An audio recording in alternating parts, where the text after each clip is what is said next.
Greetings, everyone, and welcome to the 6th edition of Cinema Effect. I'm Zach, and I'm joined by, well, my fellow Hans Zimmer appreciator, Jaden. You used that one last week. I know, but as we'll get into in a second, I was really disappointed with the audience this week, to be perfectly honest. I was let down. I know you guys were probably rejoicing, but personally, I was like, all right. Well, I guess we'll stick with the stale nicknames. And with that in mind, I'm also joined by, I think, the best nickname I've given you so far, Fitzy, that it's too good, I've got to keep it, and that is Paul Thomas Anderson's number one fanboy, Liam. Hello. All this means, Zach, is that you're the only one with a real nickname in the Schofield kid. That's right. So how does that work, do you think? Do you have to, do what you just kind of did right there and have to, shoehorn in just saying my name for no reason? You know what I mean? I reckon the way you go is I'm the Schofield kid and I'm joined by, my mate this and that. That's weird having to call yourself it, though. Don't you reckon? Yeah, it is, but Oh, God. How about this? I'll do it every now and again, okay? I can't commit to it every week. Oh, I wouldn't mind, there's John. If you want to yeah. explain that story, or John Cena. Oh, sure. Yeah, no, absolutely. Well, we had this interesting incident here on the program we used to record the podcast where Liam would constantly come in, we can see our little names or usernames or whatever. And Liam would constantly come in under the name John Cena for reasons that we previously had no idea why. I was just myself and Jaden just said Jaden, and then for some reason Liam comes in and it says John Cena as his username. But then you miraculously, what was it, last week, just suddenly go, oh, by the way, I made an account and called it John Cena. Well, that explains it then, doesn't it? Yeah, it was a test account I made just to test out the program and how my voice sounded and stuff. I forgot all about it, but yeah, I named the account John Cena the Third or something. So. And now you're permanently John Cena. How awesome is that? Okay, so are you saying you want me to alternate between John Cena and Paul Thomas Anderson's number one fanboy, or do you have a preference of those? Or I think Cena is the best because that's just too long. The PTA one.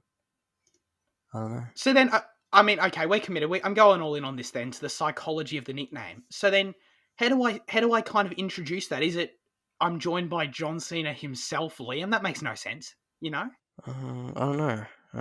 Whatever you feel comfortable with, I guess. Just say you're joined by JC and leave it ambiguous as to whether JC is like Jesus Christ or John Cena.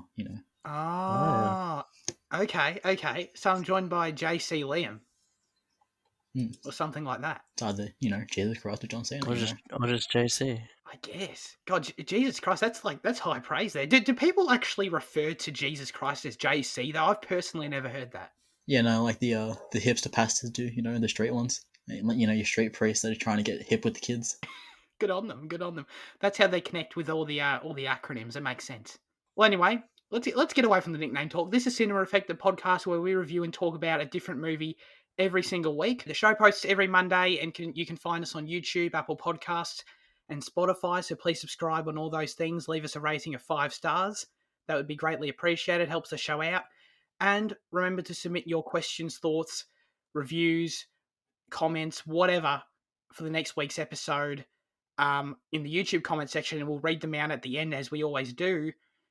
And I've gotten to this part right here, and I've realised we have no specific question prompt of the week yet. All right. Do we want to keep that rolling? So, any ideas, anyone? Favorite Pixar film? Perfect. God. Oh, yeah. Did you have that in mind beforehand? No, I was just thinking. I was like, I don't know, something that you'll appreciate, something that we can all get behind. Everyone's seen at least one Pixar film. Easy answer. Everyone has a favorite Pixar film, right?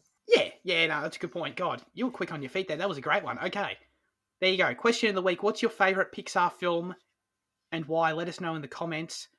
That's great. That's really cool. This week, we're kind of rounding out, in terms of the movie we're doing, a little mini Western marathon. Although, as we'll get into in the data dump, I kind of question whether this counts, but anyway, as a Western. But regardless, this week we're doing No Country for Old Men, and this is a movie that I've seen before. So this is my second viewing. Is it all of our second viewings, or have either of you guys have you guys seen it more than that, or what? This was my second viewing. Cool. I don't know. I've definitely seen it a couple times. Not sure. Okay. So yeah, there you go. We all got multiple viewings of this one, so that's cool. Different perspective there. Let's do the date and ump. So the film opened in the US on the 24th? No, it says 21st of November 2007. It was directed by Joel and Ethan Coen. It was also written by Joel and Ethan Coen, but notably, it is based on the 2005 Cormac McCarthy novel of the same name. And I don't think I knew it was based on a McCarthy novel before I watched it the first time. I might be misremembering that, but I think that it's significant because obviously Cormac McCarthy is kind of one of the most well-regarded US authors in modern history. So, I mean, I think that's pretty cool, and the fact that it's a 2005 novel, they had a pretty quick turnaround on this movie. Mm. The cinematography was done by Roger Deakins. Shout out, we all can appreciate that. Interestingly, the film was also edited by the Coens, but for reasons unknown to me, and I'm not sure. This happens a fair bit, I think, but I don't really understand why. They edited under an alias. In the credits, it says that Roderick Jaynes edited the movie. It's so they can get Academy Award nominations because the Academy doesn't usually allow duos in categories. So for directing, they made exceptions because they're an established duo. Before editing, they need the rules like dictate that they need to have one person. Interesting, but everyone knows they did it. So like, how does that work? The Academy said that if they win, then the presenter would accept it on their behalf. Oh, okay. So they do that so they're able to be considered. Yeah. But not necessarily with the logic going through that they would win. Yeah. So, I get it. They do it so they're able to be considered. I just thought it was weird then if they were to win, but then everyone knows it was just them. But anyway, regardless. The film stars Tommy Lee Jones, Javier Bardem, Josh Brolin, Woody Harrelson, who I'd honestly completely forgotten was in this movie. When he turned up, I was like, wait, what? I thought this was... That blew my mind when I was watching it. Anyway, and Kelly MacDonald. The film won the Best Picture at the Academy Awards in 2008, which... I don't know. I think I know how you feel about this, Fitzy, but for me personally, especially after rewatching it, I feel like this is such an injustice and There Will Be Blood. Come on, right? Yeah, well, I think they're both fantastic, but I think There Will Be Blood is obviously the better film. Oh, okay, cool. Yeah, but yeah, so we're in agreement there that, yeah, There Will Be Blood, it's a bit of a shame on that one, but anyway, in my opinion. Budget of $25 million, box office of $172 million. On IMDb, there is no mention of the genre coming under Western. Instead, there was like drama and other crap, and I chose thriller. I think that makes the most sense. Would you guys agree? Yeah, crime thriller. But I get what you meant, Fitzy, with the whole Western thing, though. It obviously, setting-wise and just the general feel of it does have that Western feel, so I totally get why that connection makes sense. The film has a runtime of 2 hours and 2 minutes, and the brief synopsis is violence and mayhem ensue after a hunter stumbles upon a drug deal gone wrong and more than $2 million in cash near the Rio Grande. I don't think I said anything wrong, thank God. Guys, what did we think of No Country for Old Men upon watching it again? I'll start with you, Jen. How did you feel about it this time? I was surprised by how much I liked it this time around. Because first time I watched it, I really did not like it. I mean, I could appreciate for the way it was crafted and some of the acting, but I thought it was pretty poor in other aspects. So going in with that idea in my head, I think it may have bolstered my viewing this time, because this time I really, really enjoyed it. It won me over like a lot. How about you, Fitzy? Because I know you very much liked the movie, I believe, from the start. So did that change for you this time or anything else? No, not really. Yeah, I just think it's really great. It's a like kind of works as a simple thriller, as you said, but it also works as a kind of philosophical movie. So yeah, I really like it. Yeah, I my weird thing with this movie is that I didn't love it the first time I watched it. I appreciated aspects of it, thought and liked certain elements of it, but then other parts I was with you, Jane, where I was like, things didn't work for me. And watching it this time in a weird way added more depth, I think, naturally as it would to my opinion, I don't really think I like it any better, but I don't think I really like it any worse either. I feel like I just understand it maybe a little bit more, and I also just kind of the things that I like and the things I dislike kind of swapped around a little bit in a weird way. But other than that, no, I kind of think the movie's decent, and but it has some issues for me in some different ways. Um, but I definitely agree with you, Fitzy, that the movie is quite philosophical in probably one of the most ambiguous kind of ways that I've personally ever experienced in a movie, where I don't think that this movie is, and maybe others will disagree with me, I don't know, but I don't think this movie is trying to say or is about any one thing in particular at all. And part of that throws me off. Um, so maybe that speaks to how it's, a level of genius beyond me or something, I don't know. But I don't know, that was an aspect of it that was super interesting to me, especially getting to watch it a second time, knowing what happens and everything like that. On that philosophical topic, does the movie mean anything, or is it about anything to you in particular, Liam? Okay, well, I guess what is it? What are your problems with it first? Like, what kind of doesn't fit with you in terms of the philosophy and themes in it? I feel like those thematic ideas that exist in it, and they clearly do. I mean, there are scenes that are literally in it that are just doing nothing but exploring thematic ideas. They don't progress the plot in any way. Um, I just feel like they're so, in a weird way, disconnected from the plot of the movie, from what's happening in the movie, to the point where none of it feels satisfying to watch at all. And maybe, hey, like that might be the intention, and if so, that's cool. But it just doesn't give me an experience that I particularly um, find all that enjoyable or great or anything. If that makes sense, the film's it's almost too ambiguous for me, honestly. If that makes any sense. Well, it's not very ambiguous to me.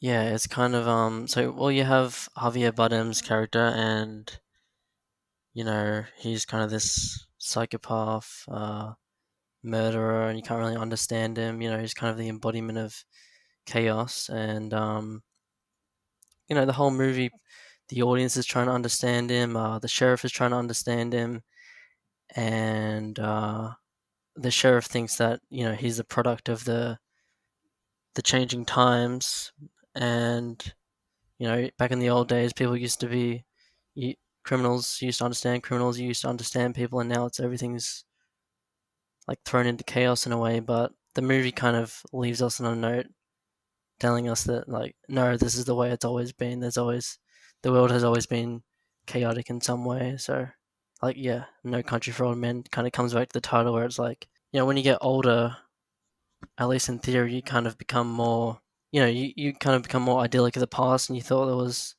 more order there, but it's like it's always kind of been, you know, the way that it is, or it is presented in the movie. Yeah, that's kind of how I think. That's kind of how I see it. I was going to say, I think it's interesting that you refer to Javier Bardem as an agent of chaos, because I think it's kind of the opposite. He's not that he's sane or anything, but like he's methodical and clean, and and he's there's nothing, because chaos is about adding an element of surprise, or about adding this unexpectedness, but there's nothing unexpected to him, at least from a outsider's perspective. Yeah, he may seem chaotic, but he's actually very by the books of his own. He's very by his own books, and he's got his own principles that he abides by.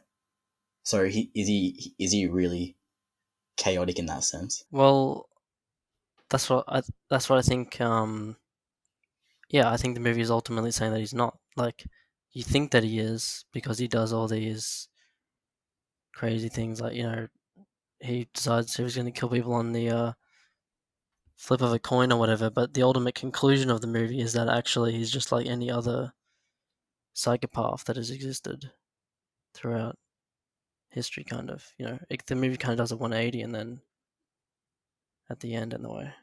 How do you think then that ties into? Well, I guess we're right at the end, and that's a fine point for me to start, because the end is probably the aspect of the movie that the further the movie goes, I dislike it more. And So then, how do you think, with that in mind, um sugar? I don't even know how to say it. How do you guys say it? Sugar, yeah. Sugar. Yeah, No. cool. How do you, what you just said about him, which I think resonates with me? Then, how does that link into kind of the lesson, I guess, that Tommy Lee Jones kind of learns, like you mentioned about how, this generational separation, you know, doesn't really exist. It's always been there. It's kind of an illusion in a sense. Well, what did you think of what I said earlier first? Oh, sorry. Yeah, no, you're right. I completely agree with you. I think that if the movie's trying to say anything in particular, I think it's that, and I think I really like that. I think that's a really cool message. That it's quite a. I think it's something that everyone can take away. It's just a cool life lesson in general. I think, which is cool. But I don't know if it's really told in a way, or it's presented in a way that's overly interesting or well thought out. Um, at times, it kind of felt like this movie was a really good first draft, where the ideas are there, the characters are there, there's awesome moments, awesome scenes. And this is all on the page I'm talking about. Direction wise, execution wise, it's all phenomenal. But purely on the page, I just feel like these ideas aren't really that well implemented into the story itself. Um, so that's how I feel about your initial kind of interpretation of the movie. So I agree with it. But so then, how do you think Sugar kind of links into that at all? Well, I think that like the fact that Sugar seems so like different and complex, and the fact that you know the audience is kind of put into the sheriff's position of trying to understand this criminal, and like the fact that he doesn't seem traditional in that way, like of a regular villain, and then also the story doesn't like end traditionally with the hero and the villain fighting, kind of adds to um the whole thing with the sheriff, I guess. I guess what I was thinking was, this is a half thought out thing on my part, but I'm just thinking like, so you think that Chigurh kind of isn't that hard to understand, isn't that incomprehensible as the film kind of initially presents him as? He's not really that, by he gets hit in the car and everything, about how he has his own order and everything. Does that in any way, contradict kind of the idea that Tommy Lee Jones, he kind of comes to learn that, oh no, the violence, the craziness out there in the world, it's always been there. But then there's the fact that Chigurh doesn't kind of really represent that in the way that he thought conflict in any way. I don't know if I'm making any sense, but Mm, this might sound really dumb, but like go for it. in a way, Shigeru is kind of like his order is kind of representing chaos in a way, because like with the coin scene, he kind of sticks by the principle that you have to like that there is chaos in a way. Like with the coin, with the two or three coin scenes in the movie, is kind of like he he's like, if the coin lands a certain way, then that is what's right, because chance dictates that. It's like his principle is chaos in a way. Yeah, yeah, that's kind of the rule that he chooses to kind of make his decisions. Determines his actions.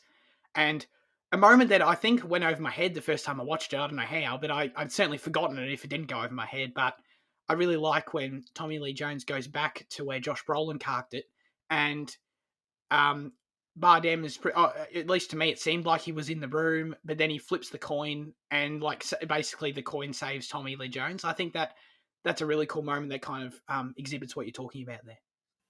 Joan, how do you feel about Chigurh and just generally Javier Bardem's character in this movie? Um, the first time I watched it, I didn't like his character at all. I thought it was weird that he was so celebrated. I thought his performance was fine, um, but I just didn't understand. I thought the character was cool and all, but I never understood the motivations. But this time around, I think I paid more attention and to him and to just the story in general. So I did get to like the character a lot more. the first time watching, I never understood the motivation for any of the characters. I mean, it felt weird to me that, Josh Brolin's character finds 2 million in the desert, and he just, decides to nick it. I mean, like, I don't know, because he seems like an honest man to me, and I feel like he would have at least reported it to someone or like done something other than just take it and then go on this epic cross state journey of trying to get away from this serial killer. And I never understood why Bardem was there trying to trace down the money. Because I never realized that he was hired by the agency at first. So this time, understanding the character's motivations and understanding more, it made me appreciate it more. So I think maybe I don't quite understand this either. Then, so are you referring to the agency that Woody Harrelson works for? Yeah. And are you saying that so they hired Bardem, right? But who are they? Like they're the DEA? What? I thought they were, but Yeah, 'cause I think they refer to him as that, but like I just kind of see him as an ambiguous agency representing the FBI, CIA, whatever they are, and they've kind of set up this this drug deal in the desert, and it's gone wrong, so that's why they've dispatched Bardem. But as the events unfold, it seems like Sugar is not going to come through, so they dispatch more agents, and that's what never made sense to me, because like it never made sense as to why this agency is setting out agents to kill other people and to finish other jobs. But this time around, it made sense as to like why what happens. so along those lines, then why does Sugar kill Woody Harrelson? It's because he sees him as an obstacle in his path, I kind of think. Because earlier in the film, when he kills those two people out in the desert, like the two managerials, whatever they call them, it's because Yeah, that makes more sense now. yeah, it clears up later when he says, when you choose a job, you choose one tool to do the job or whatever, and Sugar is that tool. So so that's why he kills the two people in the desert, and I kind of see that as to also why he kills Woody Harrelson, because he's that tool, and Woody Harrelson is just getting in the way of him completing what he's doing. Yeah, okay. I'm having an epiphany right now with what you're saying, because then this all adds up with why Sugar goes back and kills the dude in the office, and what they were talking about with the little I don't know what you call it, the thing you put in the money that's like the indicator, The transponder, or whatever. Yeah. Thank you. Yeah, that makes sense. Yeah, the transponder. Okay. That's all cleared up for me now. I guess yeah, the part of me that never understood that Sugar was hired by these people was, I guess, purely the fact that I've got no idea in a real world situation why a government agency would hire this person. I've got no idea why. Because he's a professional. I mean, it's just he like murders like multiple people. It's just kind of like, I don't know. I feel like this is such a if you want to get conspiratorial about governments and what they're willing to do for shit, but like this is kind of out there for $2 million. No, I mean adjusted for inflation, Zach. Yeah, well, this movie's set in 1980, isn't it? So there you go. Yeah. That's shit. Maybe you're right. It's worth actually like $40 million. They're willing to kill people for that. Yeah, easy. Oh god. Well, there you go. I'm happy we got to the bottom of that a little bit more, because I didn't really get that all that well, I guess. I know last time that the first time that you saw it, you said that you thought the philosophical stuff at the end wasn't like incorporated into the movie as much. So, like, do you still feel that, or?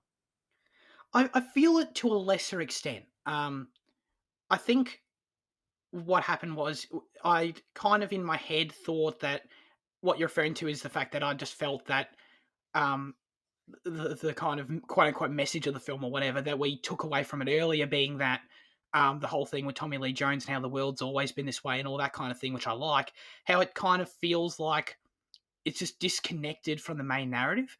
And from that, I kind of exaggerated, I guess, in my own brain over time, how that actually plays out in the movie. Because watching it again, I realized Tommy Lee Jones is actually more involved in the plot than I had kind of had in my head. I before going in again, I kind of remembered falsely that Tommy Lee Jones has 4 scenes and he kind of just is walking around saying some shit and he's kind of got nothing to do with anything. And he's not, he's not hugely involved, but he's definitely involved way more than I thought, and he's involved enough to where I think an aspect of my criticism there that you mentioned is definitely lessened for sure. But even still, though, I don't quite see how that idea of how the world is always dangerous and how the older generation will never perhaps be able to understand um, younger generations, or things that are coming in new for them, and how that's just an everlasting cycle, I guess. I don't really see how that kind of comes into anything outside of Tommy Lee Jones's scenes very substantially at all in the movie. Do you Okay. disagree with me? So you don't see how Javier, what's his name, Chico's character relates to Johnny, uh, Tommy Lee Jones's deal. Johnny Lee Jones, I love that. Not really. Sure. Sorry, don't get me wrong. Obviously, he represents the new world or whatever, the new chaos, the new craziness, the new violence, and all that shit. And um, I love Tommy Lee Jones' opening monologue about how was he talking about his uncle there or something? Old sheriffs used to walk around; they didn't even have to wear guns and all this. I like that a lot. Wear guns, carry guns. You know what I mean? I like that scene a lot, that moment a lot. But then in that sense, what you're saying, I get how Chigurh kind of represents that chaos, that new chaos for him. But outside of that, though, I don't see how, outside of just the fact that Chigurh exists as a character, uh, has the traits that he has as kind of the psychopath. Outside of that, though, that's kind of all I see. Is there more to it? I think like in the fact that in the story you have the kind of protagonist, Josh Brolin's character, and then you have Shigeru the antagonist, and like they never meet in a final battle. It's like Josh Brolin's character gets killed off screen. It's kind of like, uh, that the chaos of the actual story adds to the general sense that the audience gets, and what the sheriff must be feeling, like what the heck is going on, like what is this new world. But it's like the movie is kind of saying like, no, movie, like the real world isn't movies where the antagonist and protagonist meet up and fight in some final battle or something. It's just things happen, and the protagonist dies off screen. Like, do you know what I mean? I think to a lesser extent, I think Tommy Lee Jones' feeling extends to um Josh Brolin's character in the sense that he doesn't understand the way I didn't understand the first time, like why he'd just pick up 2 million and then hoof it. So like it applies more to Bardem, but I think it can be you can trace it into Brolin's story as well. It's just not understanding this new age, and whether that's because of the ultra violence, or whether it's just personal motivations of characters and people. Yeah, I get that. Um, Going back, so yeah, with that in mind, going back to the Josh Brolin's demise where it happens off screen, um, I really dislike it. And I disliked it even more this time, knowing it was going to happen. I thought as it was happening, I was thinking, oh, maybe I'll like it more this time. I just don't, and maybe it's just something within me that's more conventional and just is not used to that in some way. But I just find it. I'm not against, in essence, you know, a protagonist dying off screen or something. I just think the way it's done is kind of so anticlimactic and unsatisfying Yeah, as the viewer. You were praising Unforgiven last week for the same reasons. Was I though? I mean, were you not how the anticlimax was actually, part of the effect of what made it great? Well, what do you mean? What anticlimax are you referring to exactly? Because I don't feel like there's nothing that's as abrupt in Unforgiven as there is in this, in that scene.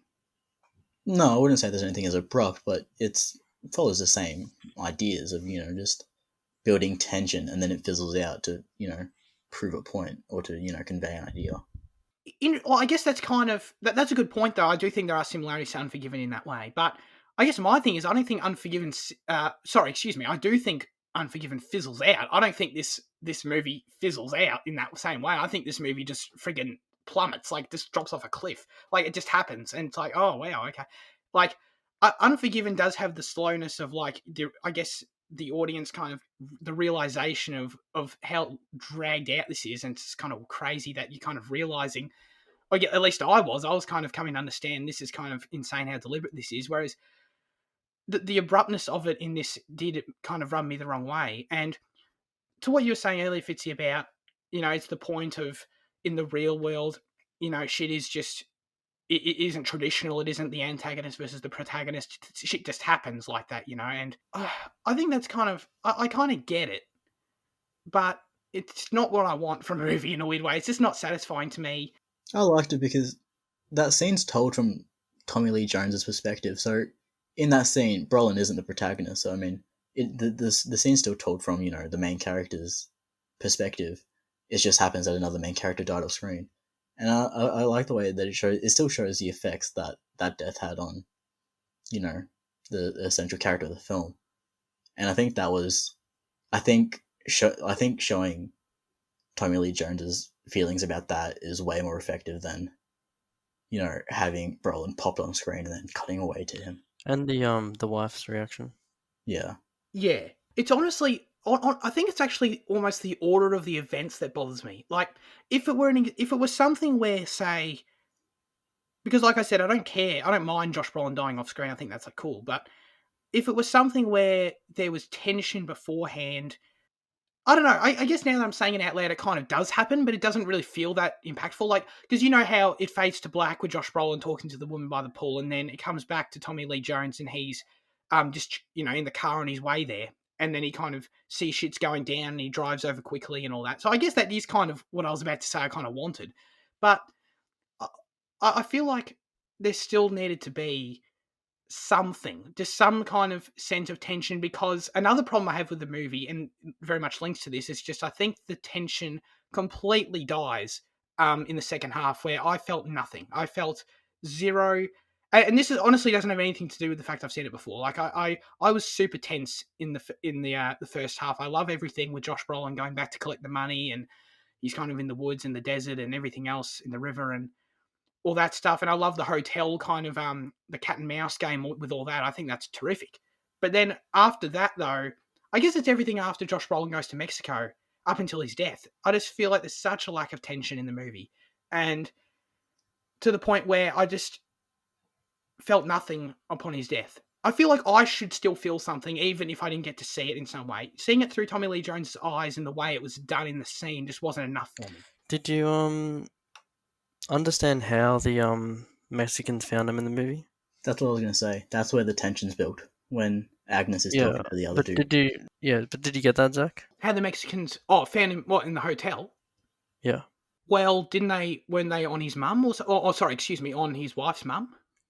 Yeah, I feel like that is where the tension comes from, and like the movie does a lot of things like that, where like there's actually this video essay on YouTube about how the movie does this, but it presents two things and makes the audience add it up for themselves instead of directly telling you. Like, for example, earlier in the movie, Josh Brolin, he closes his window drapes, and so when he rides by his room in the taxi and sees the drapes open, you can tell that someone's in there, and so that he goes to the next place.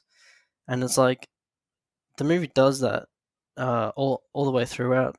And with Brolin's death and the Mexicans finding them, I think because you get used to that in the movie, the Mexicans asking the the mother-in-law where they're going, and Josh Brolin being oblivious to that adds the tension there for me, at least. Really? So did you find that too, Jane? Yeah, it's not this.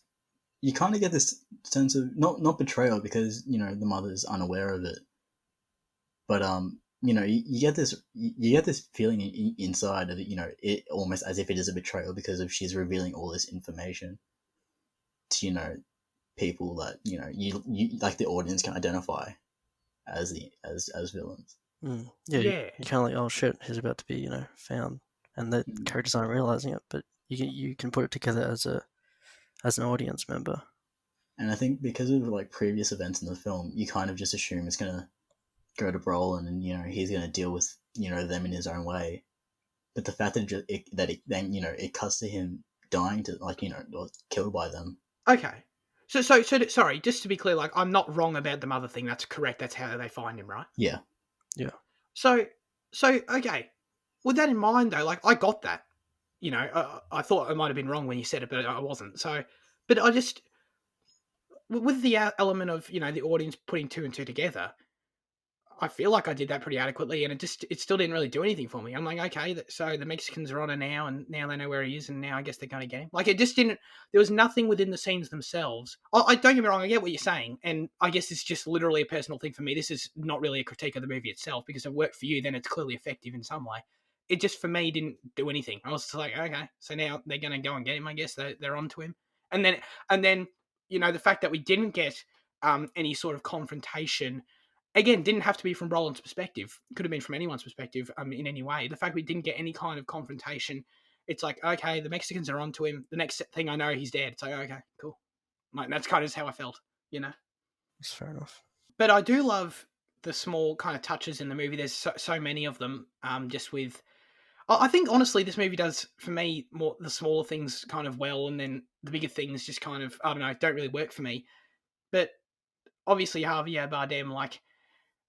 in talking about building about how dangerous this world is, like you were mentioning earlier, I think the first scenes with him do such a good job of it. I love his conversation with the owner of the gas station.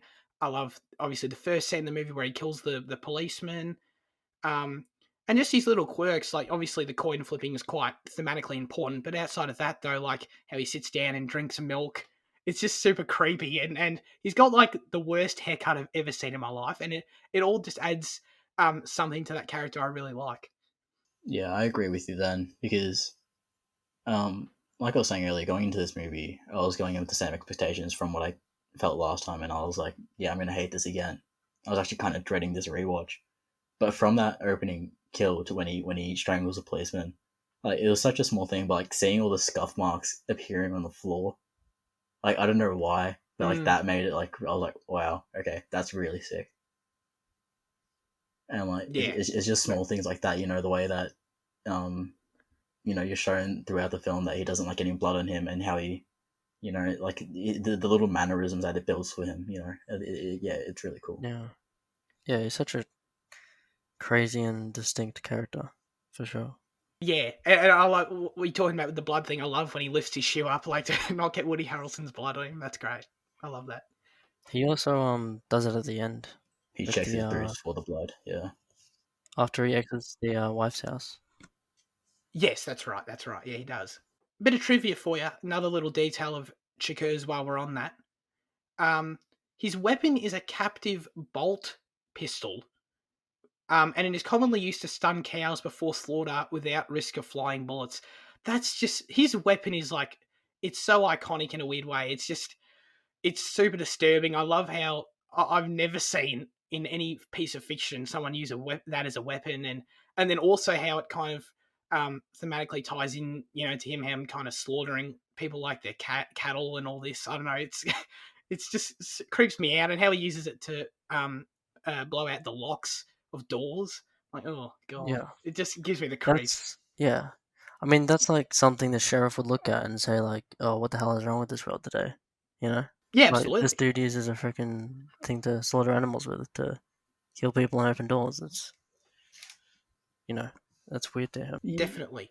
Yeah, because you see that kind of thing in it again, don't you? Like it, don't you? With the kid that works at the cattle at the sheep ranch, you see him. Oh, yeah. So like, I think like that might have had an... actually, no, the book was written way beforehand, but like, I like to think that him using that device in No Country for Old Men had an impact on future films as to where they've used it again. But, I think it's cool to think maybe this film had an influence as to why they chose to show that in films later. So Fitzy, you found that kind of Josh Brolin's death scene kind of in a really cool way, like, reveals that aspect of the real world that links back into the message of the film, right? That this is reality. This is what the world's like.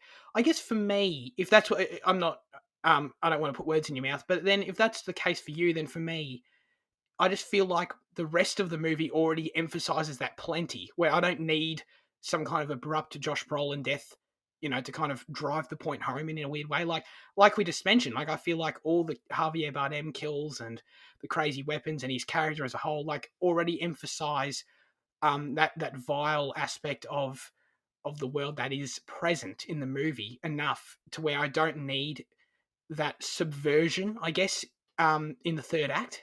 Do you know what I mean? I don't know. I think the big thing the movie is just going for is, things just happen, and it's not a product of the new age or anything. It's just the way the world is, and if that had such an impact on you that seeing the main character die off screen, then I think it's definitely a worthy inclusion because it kind of, your reaction kind of proves the purpose of the movie in a way.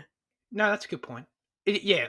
Oh, yeah. Like I could say ad nauseum, like it didn't do it for me, but it's clearly doing it for other people. So in that sense, I credit them. Like obviously they're doing something right. Clearly, what does the very last kind of um, scene mean to you guys with Tommy Lee Jones recalling this dream he has?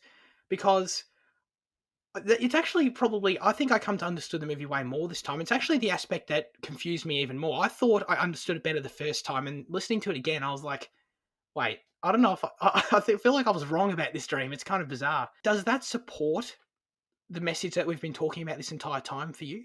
What do you think is like different about that scene, or what confuses you?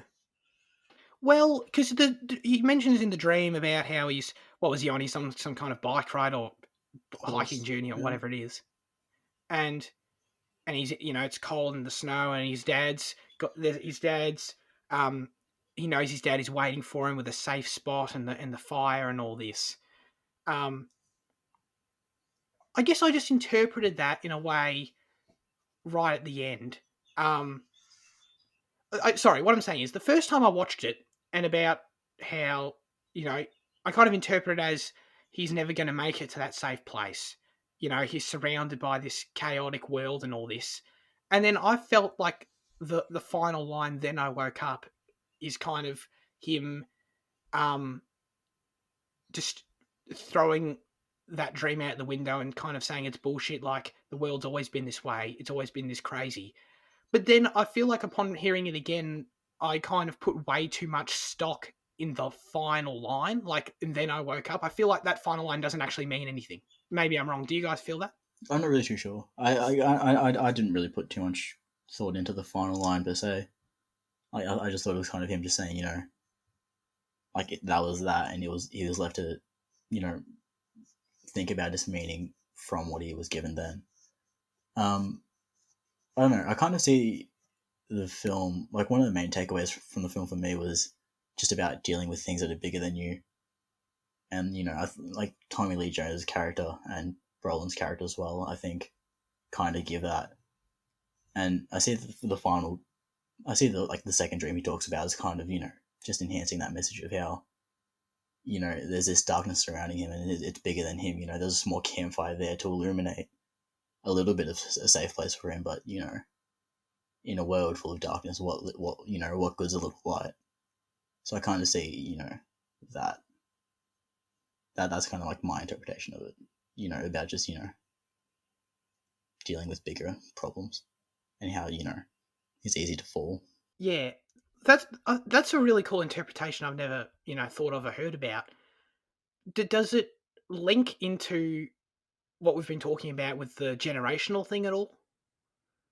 I think like the "then I woke up" thing is sort of like now he has to deal with the truth that like there's not always like order in the world. Like his father, like the idea of the father just in general is kind of like the idea of like the order from the high generation, like God and stuff like that, and the fact that he's not there is kind of like, or the fact that he's not going to meet him with the fire and stuff is like, um, yeah, he's like coming to terms with that fact, especially with that last line. It's kind of like leaves you in darkness. Yeah, but then I feel like maybe my interpretation's too narrow. I feel like with that in mind, that's supporting the opposite of what we kind of thought the movie. Isn't that kind of more about how the world is more dangerous than it's ever been, and you know, I'm surrounded by this darkness? Am I? Is that how you see it? Am I seeing this wrong? I think it just means I think the father just kind of means order, not like past order. I think the father just means like the order isn't. When he doesn't meet the father, it's kind of like the order isn't there, and or you could see it the other way around, where you could say that the father is like the past order, and the fact that he doesn't mean it, that he doesn't meet up with him means that like the order of the past is gone, but then he's like, then I woke up, which could mean, oh, then I realized, that Yeah. it's always been this way. So you could really take it the other way, I guess. Well, the latter explanation you gave is how I kind of most see it, and I think that's a really cool message, like I mentioned earlier. But I guess I don't know. I don't know if I can say a movie not being clear enough is a good. I don't know if that's a valid or fair criticism of a movie, especially when movies are art and can be interpreted whatever way you want. So I guess that gets into an even deeper philosophical issue. But for me, that's the fact that that can be interpreted in so many different ways and in ways that completely contradict each other and are opposing opposites. Just kind of leaves a sour taste in my mouth, where it's just like this movie's saying so much but not really saying anything. Where you know what I mean? I feel like it kind of its failure to take any stance whatsoever. Because I would agree with you on it taking that original stance we mentioned, but I don't know if it really does at the end of the day. And to me, that's kind of an issue, And again, like with Jaden's interpretation is also cool, but again, it's just another whole thing to take away from it that like when you can. It kind of feels like a situation where you put down a piece of art or something, and everyone gets something different out of it. It's kind of I don't know. It loses some of its impact then as a result for me. I don't know. If, I don't know. That was a bit of a rant, but I don't know. I guess that's kind of just a general um, way I kind of see art in general. I don't know. It's too ambiguous. It kind of goes back to that criticism. Mm. I Yeah. Well, I definitely think the movie is going for the because Tommy Lee Jones meets with his brother at the end. Like I think he just kind of dispels like, the whole meaning of the movie there, the whole thematic purpose. Like the kids came up to their old uncle's barn or whatever and just watched him die. It's like there have always been these psychopathic kind of people and these things that just happen in life. So I think it's definitely yeah, and as you said, like it's shown throughout the whole movie. So I definitely think it's pretty singular in that purpose. I would agree with you because I think the scene where he visits it is his brother, right? Where Yeah. he goes and visits him. Yeah. I think that scene is one of my favorites in the movie for that reason. I think that scene is so clearly just a means to kind of reverse the narrative that Tommy Lee Jones kind of has in his head, and I think that's really cool, especially when the scene just before it, I believe, like Tommy Lee Jones is talking to like some guy who looks like Colonel Sanders, and that guy's like, "Yo, kids walk around with green hair and shit," and I like how that's then he immediately visits his brother and he gets the contrasting perspective of that kind of it gives him a bit of a reality check on that, and I think that's really cool. But then I just think the fact that going back to that whole conversation we just had about the ending and about how a equally valid interpretation of the ending then takes it back to the bloody Colonel Sanders guy perspective that, you know, the world is different. You know what I mean? Like the fact that you could interpret the ending to mean the opposite of what we were just meant to have kind of learnt from and developed with Tommy Lee Jones, it just kind of doesn't really feel that cohesive. Yeah, but that's like that applies to like everyone in such an individual way. I mean, like it all really depends on your background information of how you interpret it. I mean, like if you have like a pretty big history of like learning about like serial killers and stuff, you'll know they've been about around for centuries. You look at Jack the Ripper and you look at the Limehouse Golem and whatever. But if you've never heard of these people, and you've always just kind of grown up in this small town with this attitude of everything's fine here, then of course it's going to seem like the world's changing. It's like you can't really criticize the film for that effect because like like you can't criticize it for having an open interpretation because I think ultimately like no matter what like how clearly it states it, someone's always going to take it the other way. Yeah, I mean, 100%. People are going to take movies in billions of different directions, but I feel like that's not a fair reason then to kind of give you nothing. And that's kind of what I feel like at the end of the day. This movie gives me a vague sense of something that I think is cool, like which is that message of the world always being chaotic, always having these characteristics. But it's just not strong enough. It doesn't drive it home enough for me, for me to kind of for it to resonate, I guess. To be clear, I think the second dream says that message either way. What I was Okay. saying was you can either interpret it as like the father as either past order or just order, and if you see the father is past order and that the fact that he never meets up with them, but then he says, and then I woke up, it's him realizing that there's never been any like true order to the world. Or if you just see it as order, you can also see the then I woke up as kind of you know now I have to deal with this truth that there wasn't any order. So I think that it kind of presents that message either way that you interpret it. Okay. I'm sorry. Yeah, no, I fully get you there. No, now I get it. I thank you for clarifying that. Yeah, I didn't get that from what you said the first time. That makes way more sense now. So okay, that's cool. That's cool. That honestly, you did just help improve me. The way I felt about that a little bit there, honestly. Okay. Well, do you have a different like? Is there any way that you think that that ending kind of supports the narrative that the past order is dead? Is that your kind of interpretation in any way? No, I don't think so. But um, I guess more. I just meant that I felt like it could easily be interpreted that way, and no, but regardless, that's what I meant. But anyway, like I do 100% agree with you that I wouldn't see it any other way. And then as a result of that, I do think my criticism there is a little bit off base. Okay. I think it's also worth mentioning the first dream, which is that just that the father gives him money and then he loses the money. So it's kind of just like, you know, just another random thing that happens, I guess.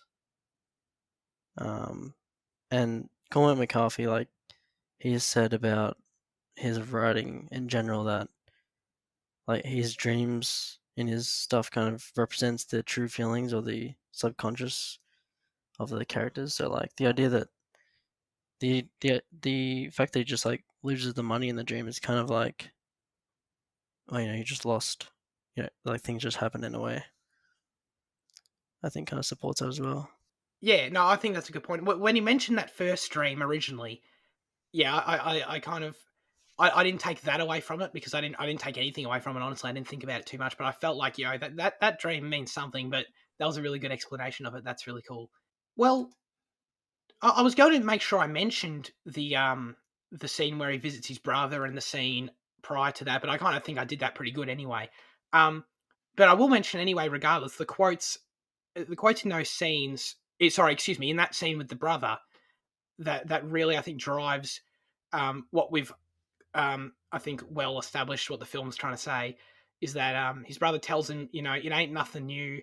You can't stop what's coming. That's vanity. I think that's really cool. Um, and so in that sense, and then what with my newfound discovery that Fitzy's brought to me about the ending, that kind of that honestly does come together to work better for me than I even thought so. So that's great.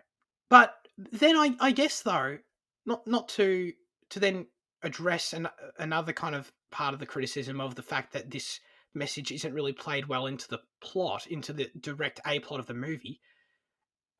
You did address it well, I think, with in relation to Chigurh. But what about Josh Brolin? Where Jane, you mentioned about how he discovers the money and that aspect of it, but I don't know if the kind of the cat and mouse game that I do like, and then everything after the hospital, and then with the Mexicans, like we went over, it just doesn't, to me, feel that important. You know, like, don't get me wrong, like the hotel stuff's entertaining as hell, like I mentioned, but then it's just where after the Mexico stuff, it's just like, okay, because I don't feel like it contributes that much to the film. Um, do you have more to add there in that respect, Jane? Do you feel like Josh Brolin's kind of plot does add something that I'm not seeing?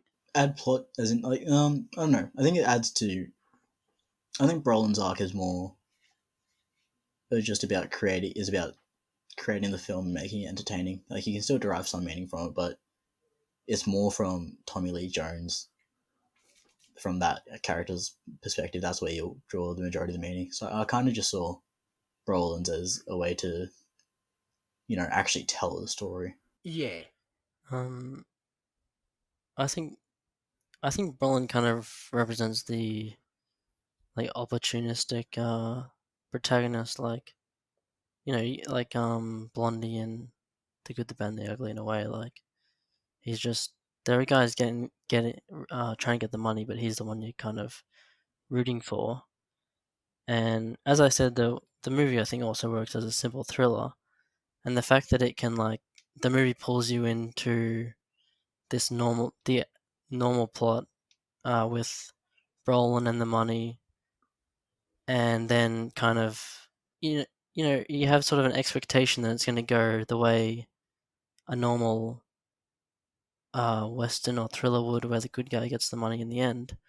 But the whole death thing, which if it had an impact on you, you're obviously invested in Brolin's story. Like if you didn't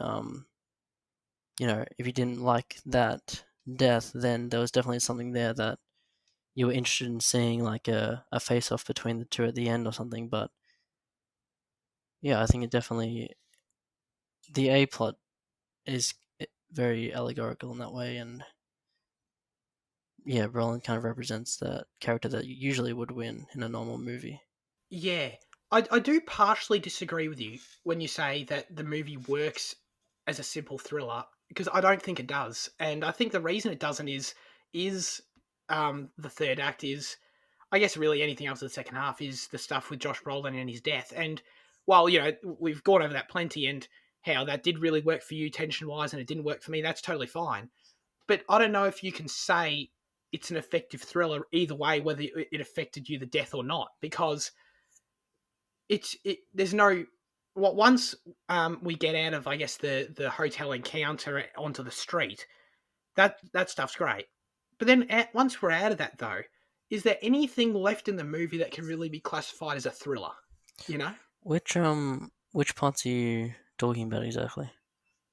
Well, and everything after, I guess, Josh Brolin wakes up from hospital, and he um what does he do? He goes back over the border and he gets the money again, and he calls his wife, and he drives up, and Chigurh's kind of, that's when Chigurh, kills Woody Harrelson, and Chigurh's kind of also doing his thing. It's just like it kind of loses any sense. And like, sorry, you guys mentioned obviously the tension still held for you because of the Mexican stuff, and that's cool, but I just don't think I think that thriller aspect very much dissipates in the second half, if you get what I mean. Well, I think like in between what's his actual name? I forget. Lewin Moss. Oh, Llewellyn. yeah. In between Llewellyn or Llewellyn? Llewellyn, Sorry. I think. Yeah. I don't know. She says Llewellyn, but I feel like it's spelt Lewin. I don't know. Is that just a accent thing? I don't know. It's Llewellyn. She's more like Llewellyn. Like says it. Yeah, she does. Yeah, I that's love right. their accents in the movie. They're great. I do too. Yeah, But absolutely. Tommy Lee Jones has got a great one. yeah. But like in between Llewellyn waking up in the hospital and going to the the hotel in, where was it, like Las Tex or something, somewhere in Texas. But there's not much scenes with Brolin there, I don't think. So No, there isn't. No, like not a whole lot. there's not much that's actually there to be a thriller for, because you got the encounter with Woody Harrelson's character and Chigurh, which I think is pretty great. But other than that, it kind Yeah. of you kind of go away from Josh Brolin a bit in that part, I think. Exactly. Yeah, Yeah, that just 100%. proves Zach's point about it not working as a thriller. I think the first half works as a simple thriller, 100%. I just think then after that, because like you said, we don't really get a lot of Josh Brolin. You get a few scenes, kind of very tame scenes where he gets clothes and he collects the money and he's on the phone and like and I 100% agree with you. I think the Woody Harrelson death scene's really cool, but then that doesn't really contribute to the thriller aspect. And then but then even after that, there's no real thriller aspect. I guess for me, the thriller aspect never comes back. Maybe for you guys, it does come back with the Mexicans. Would you say? I think after Brolin's death, it kind of dissipates, but then when he kills Carla Jean and when he's driving away, it comes back a little bit. I think it kind of rounds out the movie. Oh, okay. Oh, yeah. Okay, interesting. Yeah. For me, yeah. It doesn't really come back there. That is definitely. I can see why you'd think that though, like why you'd feel that way because um it does kind of add an escalating kind of feeling to the movie back again. But yeah, I don't feel that the movie as a thriller ever recovers after the second half. Sorry, yeah, after the first half rather, and then into the second half, I just feel like a lot of the movie becomes purely character driven with Tommy Lee Jones and purely kind of symbolic in certain ways, especially with Chigurh, getting hit by the car and everything like that. Um, so that's why I don't think it can work as a thriller. I think if half the movie doesn't work as a thriller, then none of it really works as a thriller.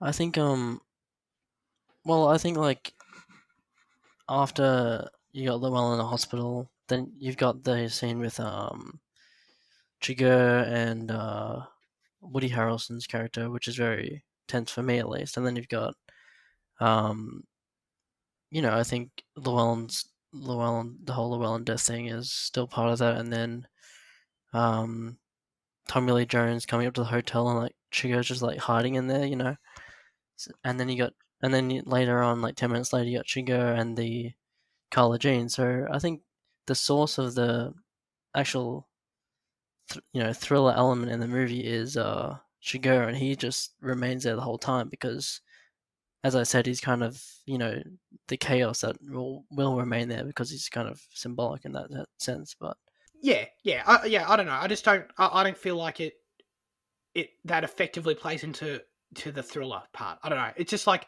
I feel like maybe you mentioned I do really like when Tommy Lee Jones goes back to the scene of the crime and like I mentioned earlier and what's his face is in there, Javier Bardem. I think Is he that's actually cool. in there though? Because Oh, interesting. I was reading, there's like four different interpretations of how that scene plays out. Because you've got it where some people think that Bardem's in the next room, or you think that it's Tommy Lee Jones's mind. He's placing Bardem in there, but he's not actually there.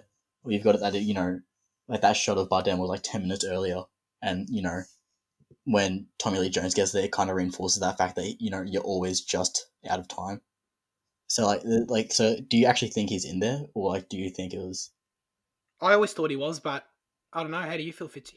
I think I think part of what's great is that like the movie doesn't always tell you these things, and you kind of have to piece them together. And I think when you do, it kind of adds that extra element of tension. But anyway, I used to think he wasn't in there, and that he was just in another room or Tommy Lee Jones. I don't know, he was imagining it or something. But you've got you're shown the doorknob, and then when Tommy Lee Jones enters, he sees the coin, and then he goes to the bathroom, and there's a shot of like what you used to put a window up. So I don't know. I think Chigo went out the back window there, but I'm not sure. I think that makes sense. I think that's what I believe, but I think it's cool to think that he's in the room next door, because it kind of acts as like another coin flip of that 50-50 of which Yeah, door would he open, Yeah, because like both, because like with the crime scene, that like both sides are taped off, so there was an investigation into the other room, whether it was just an extension or whether there was actually like some part of it in like where something happened. So like I like to think it was Bardem was in the other room, but I think it makes more sense that he escaped out the back, or he was in the room and he found another way out.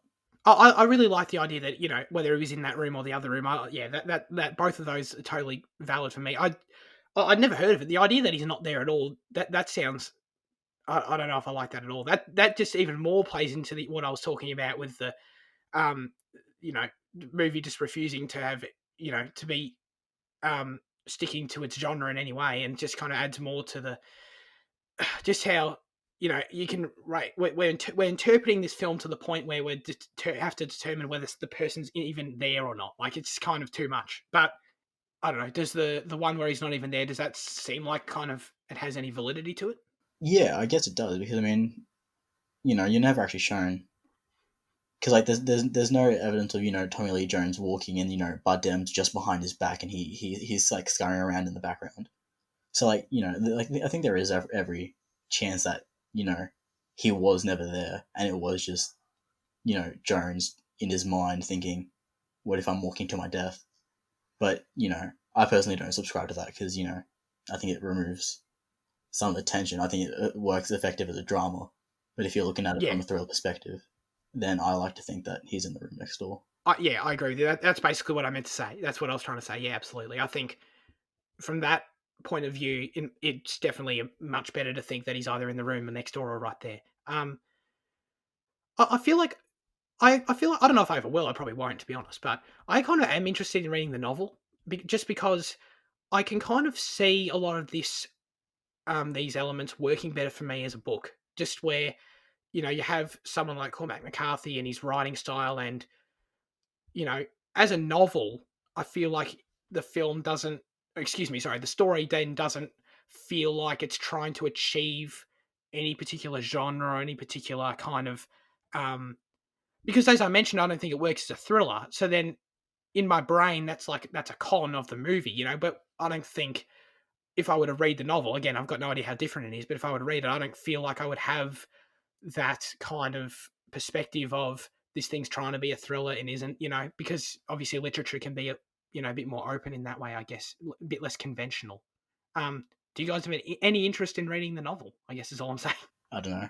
I'm not sure if I'll check out the book, but I might. I think what you're saying makes sense because the story is very kind of allegorical, and Yeah, the whole A plot kind of just serves as a kind of to serve the message of the B plot with Tommy Lee Jones.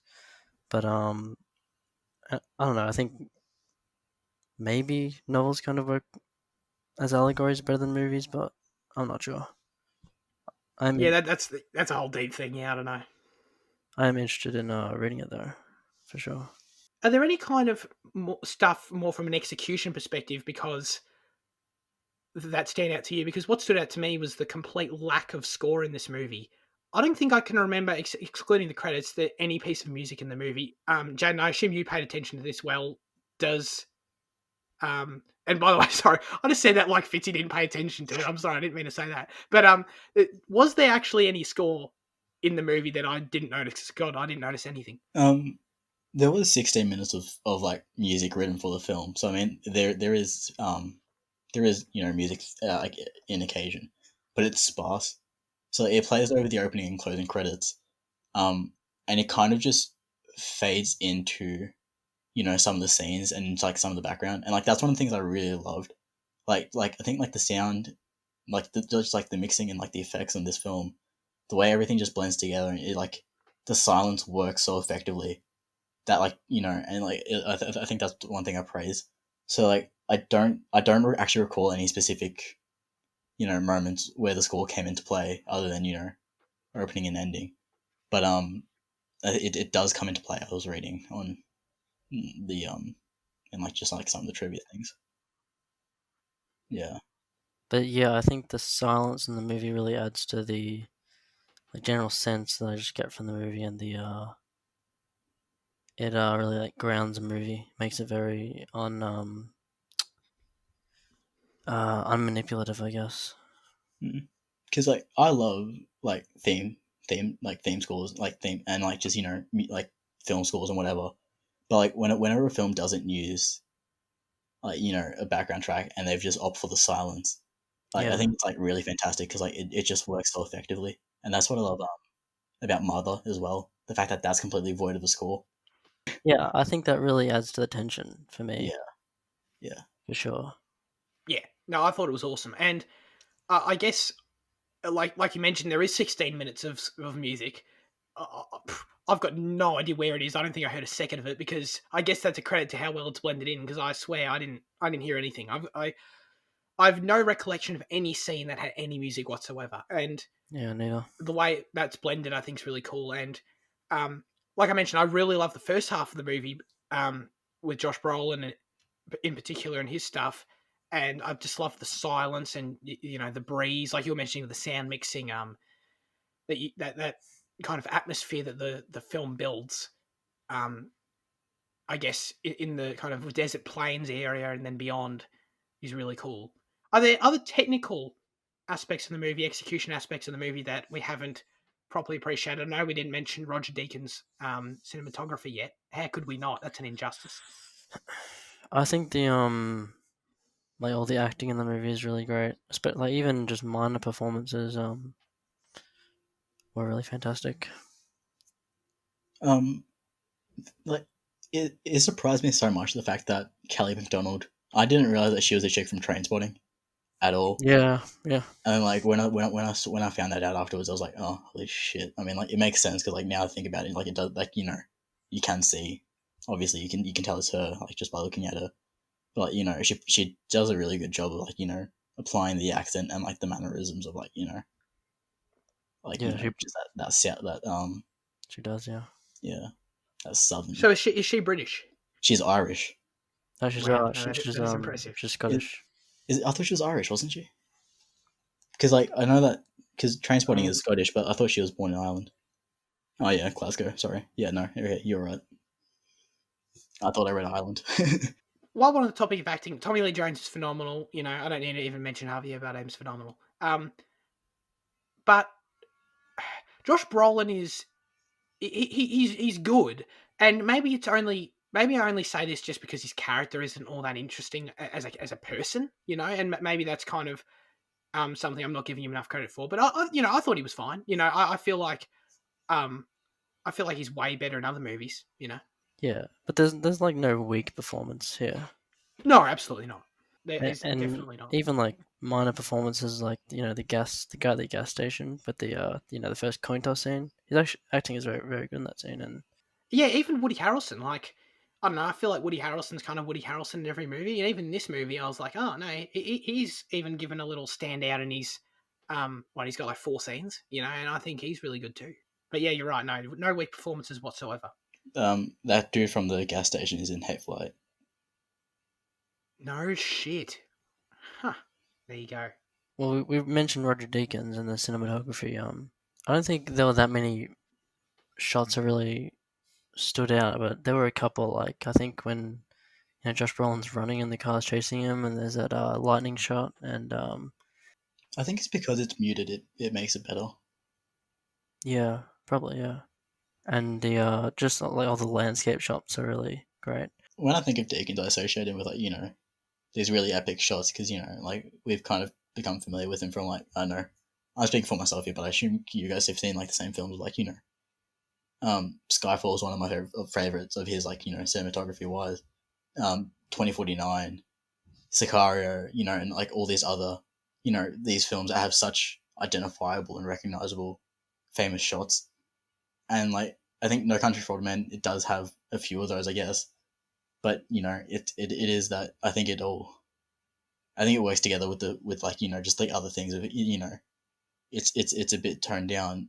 It's still effective, but like the fact that you can't go, oh, that was a brilliant shot, it kind of it kind of adds to that idea. Like it kind of adds like just the brilliance of the film that it all just flows so well, and Yeah, no, I totally get what you're saying.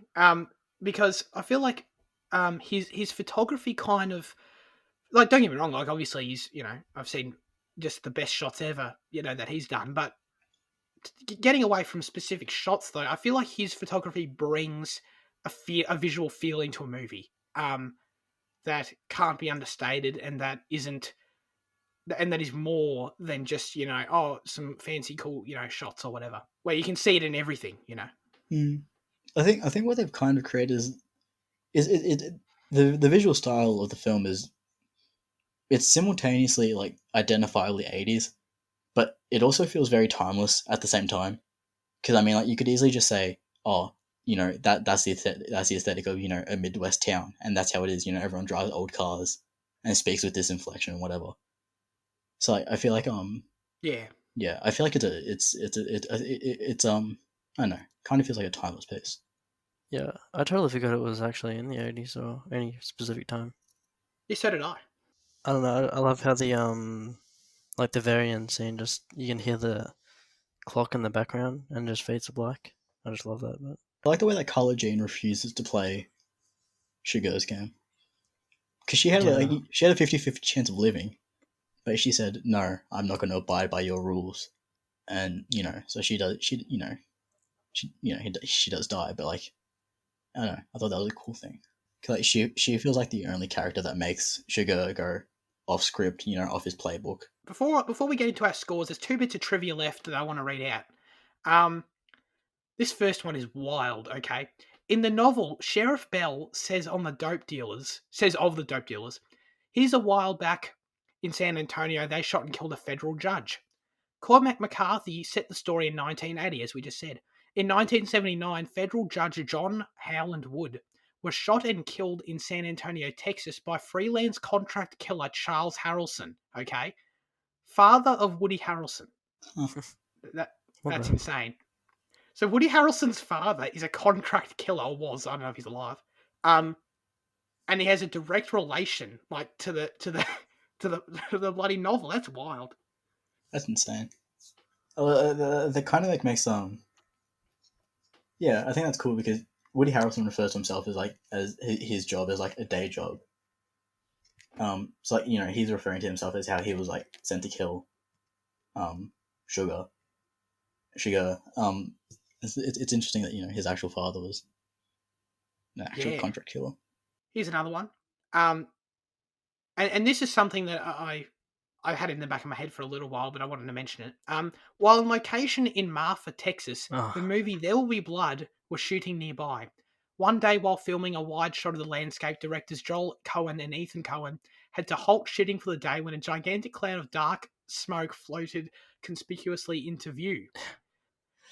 Paul Thomas Anderson was testing the pyrotechnics of an oil derrick set ablaze on the set of his film.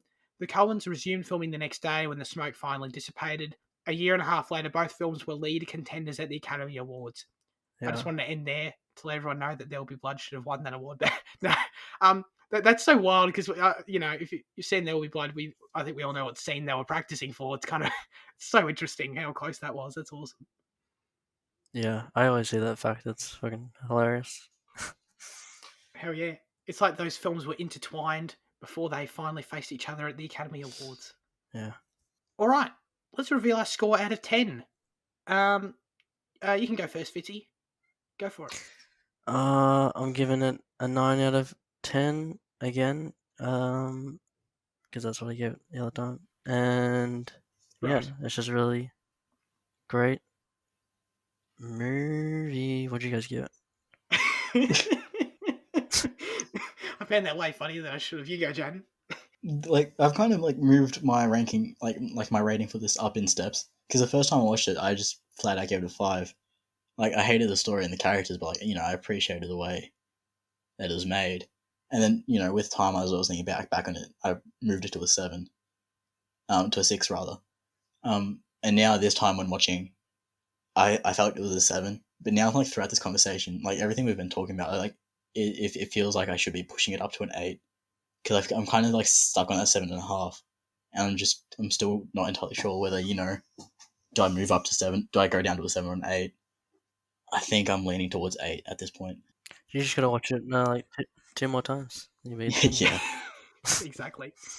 And then what happens if you watch it again? Does it go downwards? yeah, definitely. Or does it go to 11? just constantly changes. I mean, if it goes to That's pretty 11, funny. we go for an 11 out of 10, which makes it like a 1.1. So I mean, it's going to go down again.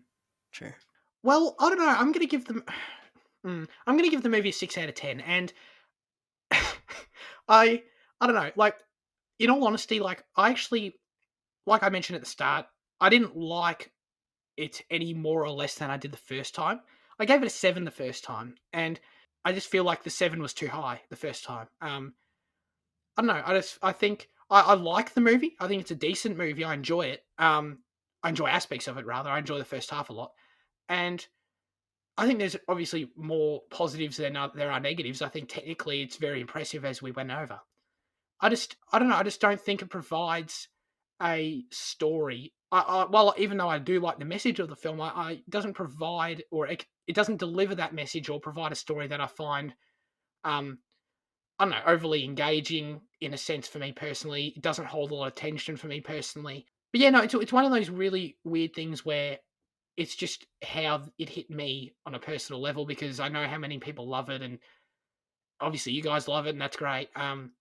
So yeah, so it's not any kind of I don't feel like my criticisms are overly um objective um on a actually pinpointing specific elements and thinking they're bad in any way. But yeah, I don't know. Okay. Kind of sums up my feeling on like the first time I'm watching it. Yeah. I think there are just things in the movie that like you connect in your brain, it just kind of clicks and it makes the movie better. So I think for that reason, it's actually a Mm. very good movie to rewatch. But well, your opinion might not change, but I feel like Well, I agree with you with that. Like I said, like I did. There were different things that kind of hit me this time that didn't the first time. And hey, like if I rewatch it again in years to come and again, whatever, hey, maybe it will end up being much higher for me. But yeah, I agree with you on the rewatchability for sure. Let's get into news chat. Fitzy, I know you're so excited about the upcoming Dune film. You've never mentioned it to me before. I've never heard your enthusiasm towards it, but I feel like it's time that you mention it. So we got the first official images of the movie along with the logo. Now the logo leaked months ago, and I had seen it before. But nonetheless, we kind of got to see it properly HD for the first time, and it's a cool logo. How do you feel about all these images and things? they're great, very good. Thank you, Fitzy. How about you, Jan? I was saying before the show, when the first image was released of Timothy Chalamet, and you've got like like I thought that was brilliant, and I was like, yo, this is super sick. But then when the next batch of images dropped, and I saw Zendaya, I was like, oh, this is less sick. You don't like That's so Zendaya? harsh. Dude, that's so harsh. Zendaya is really good. Like, and the thing is, like, I know that, and like I have absolutely no reason for disliking her. But there's like I don't know what. There's just something in me that I'm like, when I see her in a film or in like any product, I'm like, man, like that's what's That's keeping me off from weird. like watching Euphoria. Like I do want to watch Euphoria, but like, well, partially because it's produced by Drake, I don't want to watch it. But then also like the other part is that she's the star. I'm like, oh, Well, on a side topic, Fitzy, we've both seen Euphoria. Would you recommend Jaden watch it? I don't know. like I'm gonna get around to it eventually. But like at the moment, like one of the main things keeping me off it is her. Well, I personally I wouldn't let her put you off because she's really good in it, but I honestly wouldn't watch it. Oh really? If I were Really, I liked it overall. Like I didn't. It's a weird thing where I didn't regret watching it. I wasn't like that was shit or anything.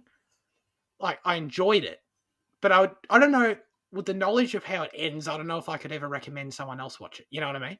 It's this weird thing. I remember last year, like on like there was like a red carpet interview. Like DiCaprio said it was like one of his favorite series at the moment. So I was like, oh, definitely have to watch it then.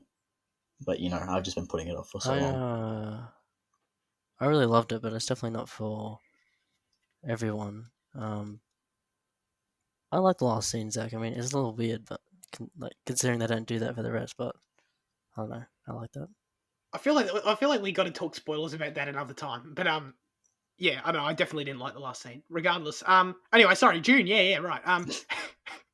Oh, But hey, regardless of Zendaya, Jaden, how do you feel about like those other images released in the second round? oh yeah, no, like I'm still super hyped for it. I mean, like just like the film in general, the fact that you've got Zimmer and like the fact that Villeneuve's directing, like I think it's great.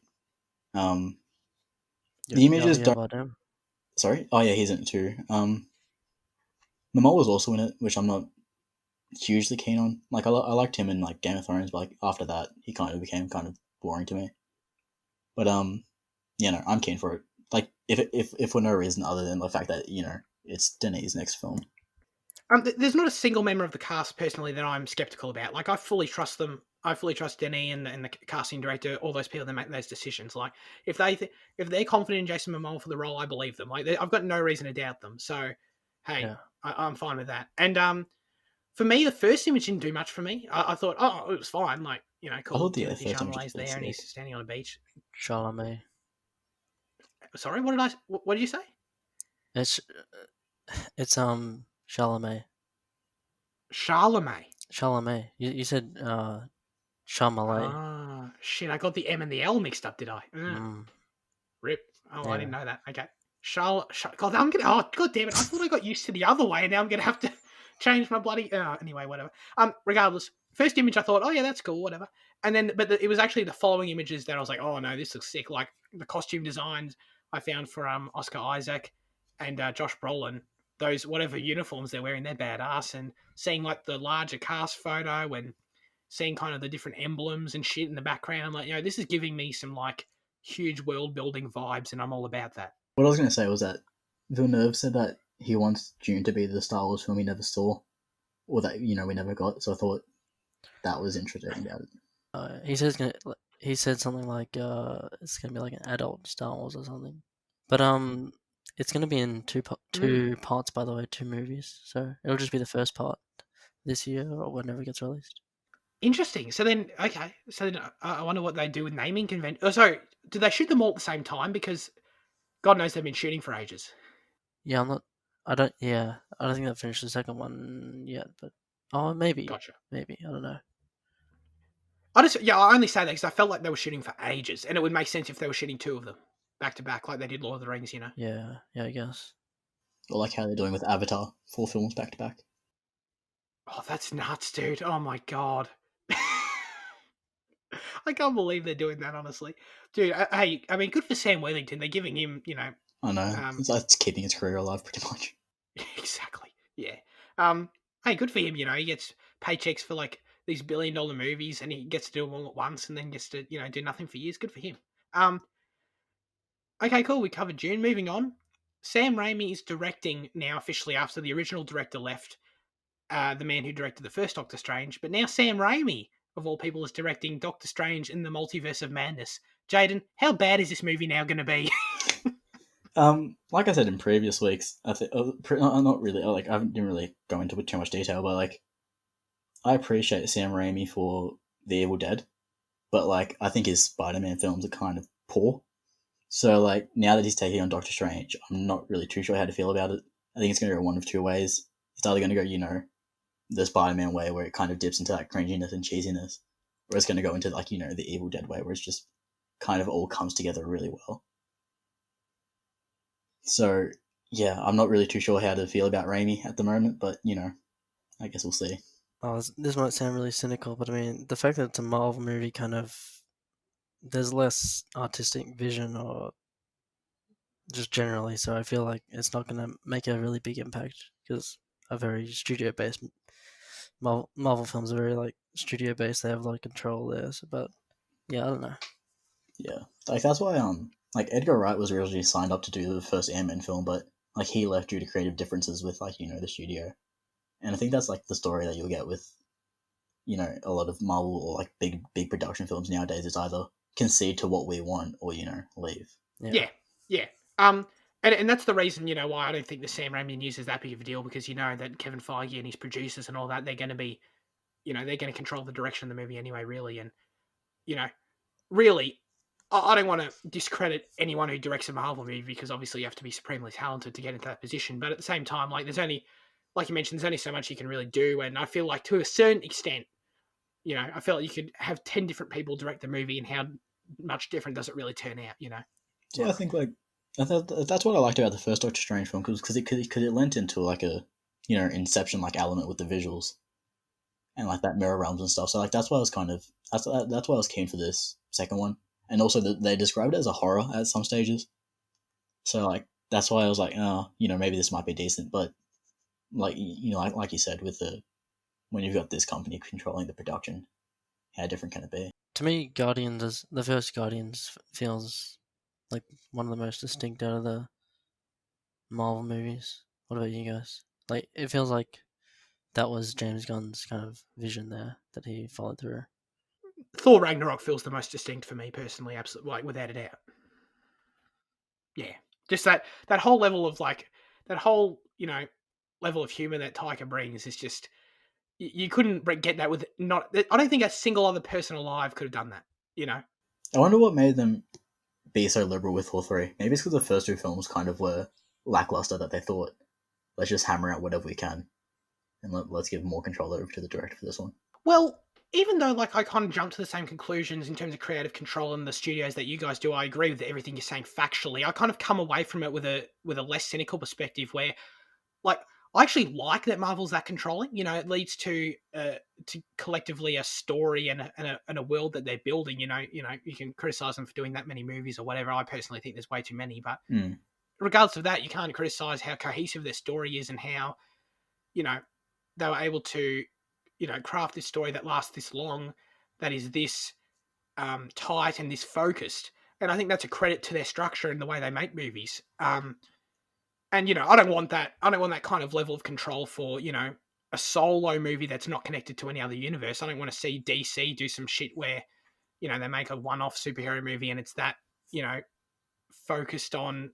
I guess it lacks that creative freedom. But for a Marvel Studios movie, it doesn't bother me. And at the same time, I feel like I think the producers there and Kevin Feige and the like there, I think they're really open to different areas of filmmaking and different things that the director brings. It's just there's much less of a guarantee you're going to see that if it doesn't gel with them, And I think Taika's the perfect example of that, and James Gunn as well, like you mentioned, Fitzy. I think Taika, he brought that sense of humor and that whole dimension to the movie, and I think it's clear that it wasn't I don't think it was a situation where he got lucky and the evil producers didn't shut him down. I think it's a situation where Kevin Feige clearly saw how good that was and how much that elevated the movie, and then he would be insane to take it out. I just think was it? I mean, I think I feel like the people only call it the reason people I call it so good is because it is a bit different from everything else. Because I remember watching it the first time in the cinema, I was like, oh yeah, this is actually really good. But then when rewatching it, it's nothing special. Because even though it is Taika's humor, it's a watered down, mainstreamed version of it, and it still doesn't feel brilliant. Like it's good, but it doesn't feel like a great movie. I think like Taika Waititi, he has this he's been on record saying that like he has this kind of philosophy when he makes films of like he says like one for them, one for me, like so like for Thor Ragnarok, and then he makes Jojo Rabbit, which was something that was much more him and much more personal, obviously. Right. But yeah, to me, Thor Ragnarok still feels like a very Marvel film, but there is definitely some of that Waititi humor in there. Yeah. I think you guys are understating how much Taika Waititi humor's in there. And hey, maybe relative to his other movies, it might feel watered down or not as substantial. But I think when you look at it compared to any other Marvel movie, like it's so obvious, Like you watch like 5 MCU movies back to back, and then watch Thor Ragnarok, and I don't think you really, in comparison to those, make any argument that anything's watered down. Like no, I don't know. I'm not saying that you can't identify that it's his film. Like it's obviously his film, but I don't feel like it necessarily makes it like a good film. Like I still feel like people kind of overhype it because it still falls into all the same tropes and ideas, and it just doesn't feel, I don't know how they handed maybe a bit more over to it. I don't know. It just still doesn't feel great.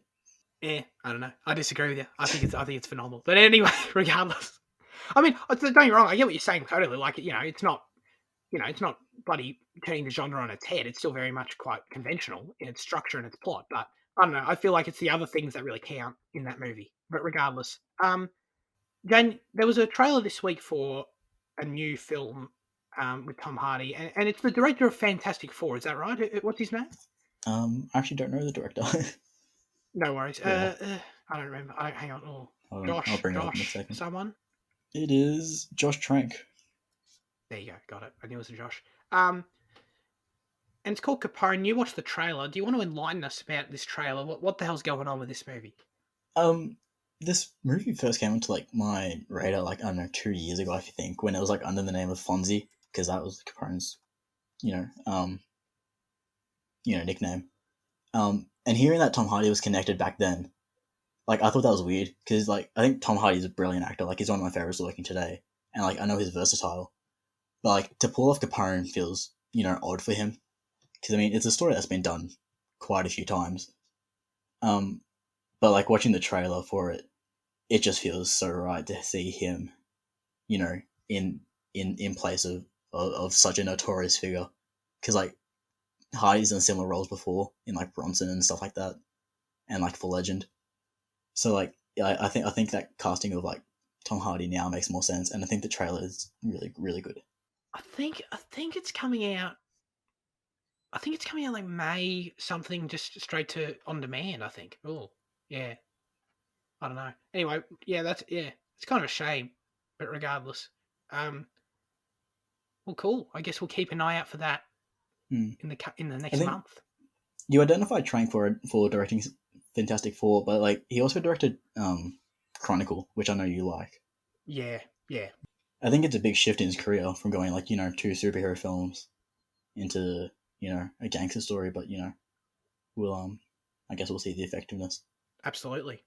All right. Well, I guess that's it for that's all I'll cover for news this week, I reckon. How about we get into what we've been watching? Jane, how about you kick us off? What have you been watching this week? TV wise, continued with Community, which is really funny.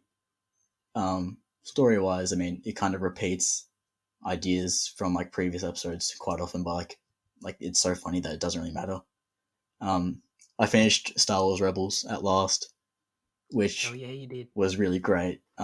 Yeah, I don't know. Like I think it was like there's some moments in it that just exceed, the Clone Wars and like even like some of like the Star Wars films, like that the episode like the Twin Sons episode where you finally get that Obi-Wan and Maul face off is phenomenal. So Rebels was great. Off the tail of Rebels, I watched Rogue One, A New Hope, and Empire Strikes Back. Oh my god! Nice. Yeah. It just like having that knowledge of Rebels made me appreciate all those three much more. Haven't got to Return of the Jedi yet, but I will soon. I think like rewatching Rogue One affirmed for me that it's my favorite Star Wars film because it's not your traditional Star Wars film, which is what Marvel should be doing. I think and then rewatching A New Hope and Empire Strikes Back. I didn't realize how long it's actually been since I've watched these films. It's been like over like 6-7 years, I reckon. Wow. Yeah. So like rewatching them now, I'm like, oh wow, holy shit, did I miss this? And like it made me love them even more. Then I also watched The Endless, which is a sci-fi horror film. More into sci-fi, but they do define it as a bit of horror. That was really good. The Descent as well is probably one of my favorite horror films ever now, which is about these group of friends that go, they're like thrill seekers and they go exploring a cave and like everything that can go wrong goes wrong, and that's really brilliant. And then to round it off, I watched Black Klansman finally, and that was pretty good too. Oh yeah. I think that there's always a problem with retelling true stories into where do the facts end and storytelling start, and with this one they took a lot of liberty in creating that love interest. I still thought it was fine, but like I think that cheapened the film a bit. But then I really hated and loved at the same time that final like minute of montage of like modern day events, because like I think it was effective and like it was emotional and powerful, but like, it felt like such a slap in the face because you're presented with these ideas like so clearly throughout the film of oh look, this happened back then, but also it is still happening today, and like it's kind of like Lee didn't trust the audience into understanding that message, so he just like smacks you in the face with here's a montage of like me pointing out like that I'm right. So gave that like an 8 as well. I think like from all the films I've seen this week, I've given an 8.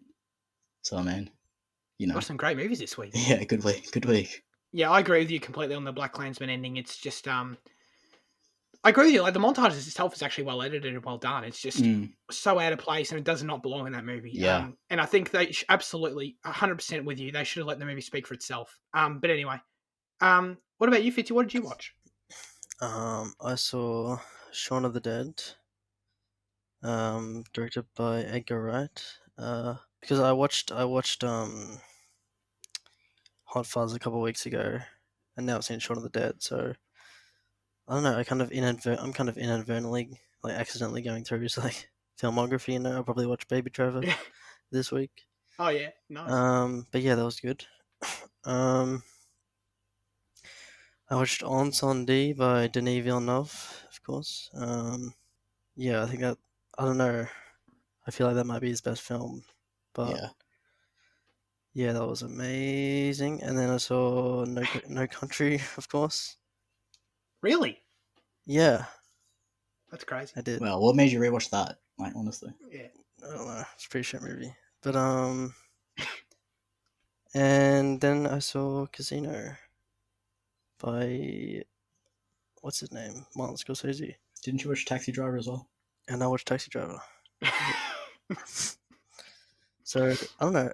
I'm kind of I think I'll kind of go through. I think I'll watch more of Scorsese and Edgar Wright this week. Just go through their filmography. Is kind of an accidental thing I'm doing. Awesome. Thank you for actually pronouncing that Denis Villeneuve movie for me because I had no idea how to say it. Can you do it again? I think it's Ensemble. Ensemble. Gotcha. When I first saw it, I never heard of the movie before you rated it this week, and when I saw it written down, I thought it said indices, like in maths or whatever. Oh, Zach, don't you remember right. I was telling you about it 2 years ago, and I was actually absolutely raving about it for like about 2 weeks on end. Oh, you probably yeah. Do you know? No, Honestly, no, I understand there's no you forgot clue. because all the meaningless conversations we have. But Oh, I'm definitely going to watch it now. I know it's on SBS, so I'm going to check that out for sure very soon. What did I watch? I watched I finished Castlevania this week, and season 3 had a great ending.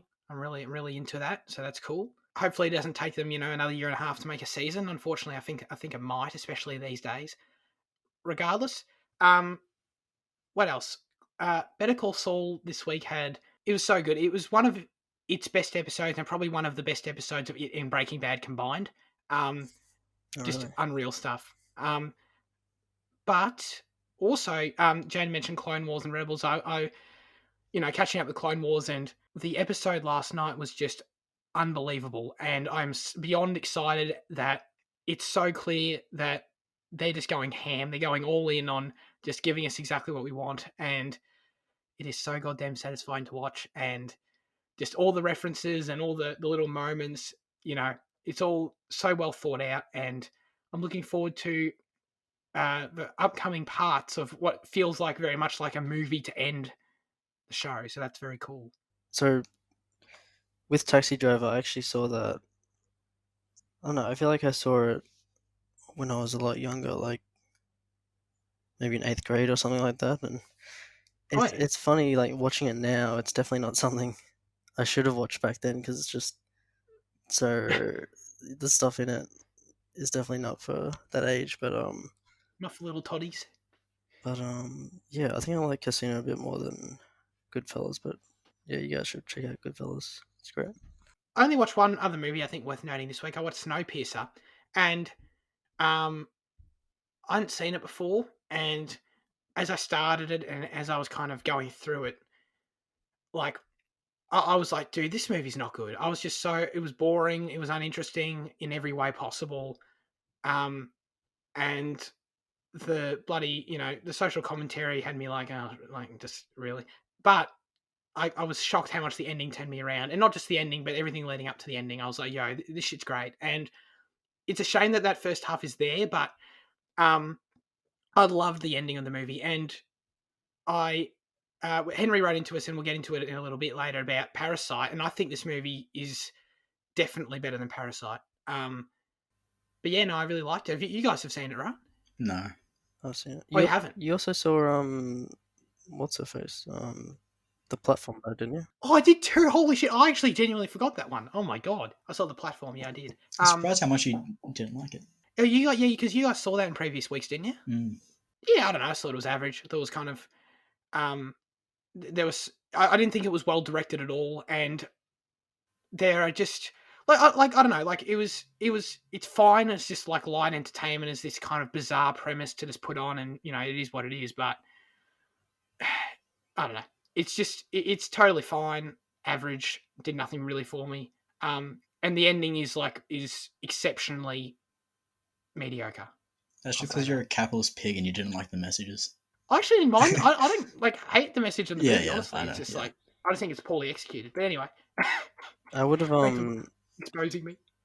I probably would have given it a lower rating if it wasn't for because the exact time that the movie came out, um, like panic buying was also starting to happen, and like the direct correlation between like Oh, the panic buying on the shelves of toilet paper and the food going down was just hilarious to me. Yeah, so it kind of added a absolutely. layer of truth to the movie, I guess. But yeah, It added a layer of truth that the people that are first in line and going to the supermarket are indeed on the higher levels. Mm. hmm As always, we're going to read the listener submitted questions and answers from last week. Last week's question um, was what the hell was it? Oh, it was your favorite movie of 2019 and why? And we'll get into that for ourselves afterwards. But first of all, of course, Luke wrote into us and said, favorite movie of 2019 would be a tie between Avengers Endgame and Star Wars The Rise of Skywalker. Excellent choices, Luke. Both the ends to their own respective saga of stories. Endgame was exciting to watch and there was a lot of hype around its release. Rise of Skywalker was good as well. They're the kinds of movies that you don't need to analyze and you can just watch for entertainment. Hey, Luke, you don't need to. Like, I feel like Luke added that little comment at the end to kind of like justify like things we're going to shit on him, and I don't know, maybe you guys will, but hey, you don't need to say that in my opinion. yeah, definitely. I mean, if there is something to analyze about a movie, it just means that there's something else there to chew on. But you definitely don't have to have, a movie that you can only analyze for it to be good. Absolutely. So, like, what we're saying is, don't be ashamed. Embrace it. Embrace your opinions. Henry wrote it to us and said, "I think my favorite movie of 2019 was definitely Parasite, mostly because I love any movie that succeeds in making a bold political statement. And my least favorite movie of 2019. Wow, Henry's answering a completely different question. That we could have asked that this week, but Mm. luckily we didn't. My No, least no, favorite movie of cut 2019. off right there so we can say that for another day. Yeah, just end the episode quietly. No, no. Yeah. I think my favorite movie of 2019 was the Dumbo live action remake, which was mind-numbingly boring and made me want to leave the theater when I was watching it in gold class, which I think says a lot. Yo, guys, gold class, yeah or nay? I think I've only been in gold class twice, and I mean, like, it's a nice experience and all, but I mean, bit overrated. Yeah, it's alright. So cool. Thank you guys for writing in. We appreciate it as always. What was your guys' English favorite movie of last year, and why? Dumbo. Awesome, No, awesome, Jaden. oh, Jen, you can go. No, Fitzy, you No, can. you were on it, bro. You were on it. Yeah. Oh, I insist. I don't. Oh wait, that means I do have to go then. Hold on. Shit. Right. I don't know, because like I think there's still like a lot of films from last year I haven't seen. Like there's like 4 of the Best Picture nominees I haven't seen. So I mean, I think that's always going to be the case with when you ask your favorite movie. But from what I have seen, Yeah, don't worry about that. I Yeah, think 1917 and Knives Out were real standouts. Um, I think they're really great. They're really brilliant, just like storytelling wise. But they're films like everyone's heard of. So like just like give a shout out to a bit of a smaller film. Um, One of my other favorite films of the last year was called The Day Shall Come, which is a comedy about not terrorists, but like it's about the CIA or FBI, whatever they are, monitoring like this this political group that's really just a joke. And it's just really funny. Probably Marriage Story, I think. I haven't seen The Lighthouse yet, but they'll definitely be up there. But yeah, Marriage Story, just The Irishman. Yeah, I really like Knives Out and as well, but those two, I think. terrific, terrific. My favorite was Endgame personally, and but all those other ones you mentioned were standouts. 1917 was awesome, and Star Wars was awesome for me, despite how obviously it's very divisive. And I love Joker. I know you guys don't like Joker, but I don't want to get into it now. I want to move on quickly. And and our Marriage Story was good too. Great. Well, wow, I actually managed to power through that Joker bit and no one said anything. That's awesome. I'm really happy about that. Joker is shit. Yeah, that's good. You got it in there. Good on you. Thank you for watching Cinema Effect for this week, or watching, listening. You can't actually see us, so you're not really watching, unless you're just looking at the image on YouTube. In which case, congratulations for putting up with that. Fitzy, tell us what movie we're doing next week, because I've got no idea, and where to watch it. We are doing The Matrix, and it is going to be the first one in a little trilogy that we do. We're going to do the three Matrix movies each at the end of end of this month, and then the end of the next 2 months. So every 4 weeks, it's going to be a Matrix thingamajig. And it's on Stan, Netflix, and Foxtel, so no excuse. It's on everything. And YouTube. You got to pay for it, but it's on YouTube as well. I feel like we need an effective way to explain our kind of franchise plan, because you explain it as well as I ever could right there, Fitzy, but I feel like it's still a bit confusing. Like, so, I feel like we've got to give it a name or something, like the way in which we're doing our going through a franchise once a month, Can we come up with something creative for that? I don't know. Cine franchise. I don't know. That was terrible. Yeah, horrid, really horrid. Along with, The Matrix next week. I meant to say it last week, because I'm a dumbass, I forgot. I want to set out a little reminder for the 3 people that make it to the end of the podcast here. We appreciate you.